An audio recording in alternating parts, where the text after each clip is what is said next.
नमस्कार दोस्तों, रामायण और महाभारत हिंदू धर्म के दो पवित्र ग्रंथ हैं। दोनों ही महाकाव्य से हम बहुत कुछ सीख सकते हैं। जिस पर हमारा हक ना हो और उसे लेने या प्राप्त करने का मन हो तो महाभारत की शुरुआत होती है, और जिस पर हमारा हक हो और उसे छोड़ देने का मन हो तब रामायण की शुरुआत होती है। रामायण हमें सच्चाई और अच्छाई के मार्ग पर चलने को प्रेरित करती है। अगर आप अपने जीवन में सफल होना चाहते हैं, बुलंदियों को छूना चाहते हैं, तो रामायण से मिलने वाली कुछ सीखें आपको जीवन में जरूर अपनानी चाहिए। तो दोस्तों, आइए अब बिना देरी किए हुए वीडियो को स्टार्ट करते हैं। इससे पहले आप वीडियो को लाइक और चैनल को सब्सक्राइब करना ना भूलें। दोस्तों, हमें जो सबसे पहले रामायण से सीख मिलती है वो है हमेशा आगे बढ़ते रहो।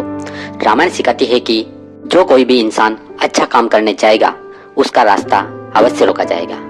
तुम बस पीछे मत हटना, हमेशा आगे बढ़ते रहना। लक्ष्मण और मेघनाद के बीच जब युद्ध होता है तो लक्ष्मण मेघनाद के बाण से बुरी तरह मूर्छित यानी बेहोश हो जाते हैं। ऐसे में जैसे तैसे वेद जी को लंका से लाया जाता है। सुसेन वेद जी कहते हैं केवल संजीवनी से ही इन्हें बचाया जा सकता है। अगर आप सूर्य उदय से पहले संजीवनी लेकर आ जाते हैं तो लक्ष्मण जी का उपचार हो सकता है। ऐसे में हनुमान जी तैयार हो गए। उन्होंने वादा किया कि मैं सूर्य उदय से पहले संजीवनी लेकर जरूर आऊंगा। लेकिन मुसीबत यहीं खत्म नहीं हुई। जब ये बात रावण को पता चली कि वो बंदर जिसने लंका में आग लगाई थी वो संजीवनी लेने जा रहा है, तो रावण ने हनुमान जी को रास्ते में रोकने के लिए कालनेमी को साधु के वेश में भेजा, ताकि कालनेमी जैसे तैसे हनुमान जी को केवल सूर्योदय तक बातों में उलझाए रखे।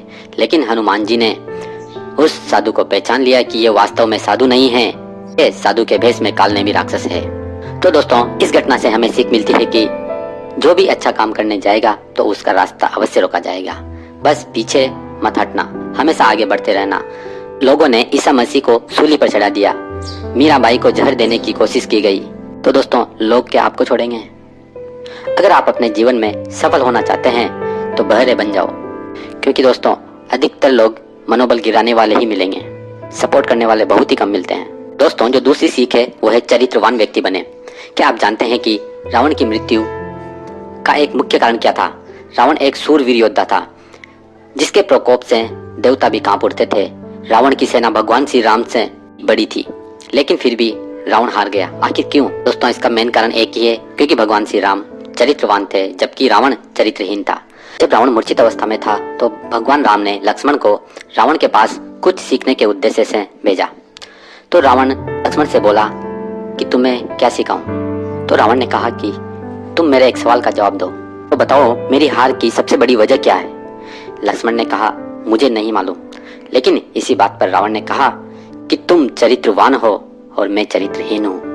तो दोस्तों, रामायण की इसी घटना से हमें सीख मिलती है कि हमें चरित्रवान बनना चाहिए। चरित्रवान का मतलब किसी पराई स्त्री को गलत भाव से ना देखना, या कह सकते हैं मोह, वासना, लोभ, निंदा जैसे अवगुणों को त्यागना और सद्गुणों को अपनाना।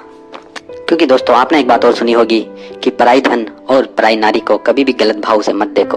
अगली जो सीख मिलती है वो है ऐश्वर्य से बढ़कर संबंध। कैकेयी ने पहले वचन के रूप में अपने पुत्र भरत के लिए राजगद्दी मांगी थी, लेकिन भरत ने गद्दी पर बैठने से मना कर दिया। उनका कहना था कि सब भाइयों में सबसे बड़े श्री राम हैं और उत्तराधिकारी वही बनेंगे। गद्दी पर हक तो बड़े भाई राम का है, उनके होते हुए मैं राजगद्दी पर कैसे बैठ सकता हूँ?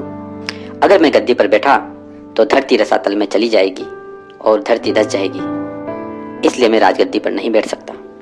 इस बात पर गुरु वशिष्ठ बोले कि हिरण्यकश्यप जैसे राक्षस इस धरती पर जन्मे हैं तो धरती रसातल को नहीं गई, और तुम जैसे धर्मात्मा एक अच्छा इंसान गद्दी पर बैठेगा तो ये धरती रसातल को चली जाएगी। यह बात मेरी समझ में नहीं आई। इस बात पर भरत जी ने कहा कि धरती उन राक्षसों का बोझ सहन कर लेगी, क्योंकि धरती माता जानती है कि ये राक्षस है। लेकिन उन राक्षसों का काम श्री राम का छोटा भाई करने लगे तो धरती माँ का तो लोगों पर से विश्वास ही उठ जाएगा, इसलिए मैं गद्दी पर नहीं बैठूंगा। रामायण के इस प्रसंग से हमें सीख मिलती है कि रिश्ते ऐश्वर्य से ज्यादा कीमती होते हैं। लेकिन दोस्तों, आज के समय में इसका बिल्कुल ही उल्टा हो रहा है। दो भाई 2 इंच जगह के लिए भी लड़ाई करने लगते हैं, एक दूसरे पर केस भी कर देते हैं। इसलिए दोस्तों, रिश्तों की अहमियत हमेशा समझनी चाहिए। रामायण से हमें अगली सीख मिलती है कि सभी को संतुष्ट करने की कोशिश न करें। रामायण के अंतिम चरण से हमें यही सीख मिलती है कि हमें सभी को खुश करने की कोशिश नहीं करनी चाहिए। जो व्यक्ति हर दिन हर पल दूसरों की संभव खुशी देने का प्रयास करता है, अंत में सबसे दुखी वही होता है। भगवान राम ने अपने देशवासियों और अपनी प्रजा को खुश रखने के लिए हर संभव प्रयास किया, लेकिन फिर भी प्रजा उनसे खुश नहीं थी। भगवान श्री राम से उनकी प्रजा संतुष्ट नहीं थी। तो दोस्तों, जब लोग भगवान से खुश नहीं हैं, तो आप तो भला इंसान हैं, इंसान से कैसे खुश रह सकते हैं? इसलिए सभी को खुश रखना संभव नहीं है। और जो अगली सीख है वो है अपना राज कभी भी किसी को मत बताना। रामायण से हमें शिक्षा मिलती है कि हमें अपना राज कभी भी किसी को नहीं बताना चाहिए। जैसा कि आप जानते हैं, रावण के भाई विभीषण को पता था कि रावण का अंत कैसे किया जा सकता है। उसकी नाभि में अमृत है। यह बात विभीषण ने भगवान राम को बताई। इसी प्रसंग के परिणाम स्वरूप यह कहावत चली आई कि घर का भेदी लंका ढाए, यानी घर के सदस्य द्वारा ही घर के राज किसी और को बताने के कारण कुल का नाश होता है। तो दोस्तों, रामायण के इस प्रसंग से आप सीख सकते हैं कि हमें हमारा राज किसी को नहीं बताना चाहिए, चाहे वो हमारा भाई हो या हमारी पत्नी हो, वो हमारा कितना ही खास हो, लेकिन हमें कभी भी हमारा राज किसी को नहीं बताना चाहिए। और ये बात आचार्य चाणक्य ने भी चाणक्य नीति में कही गई है कि अपना राज किसी को मत बताना।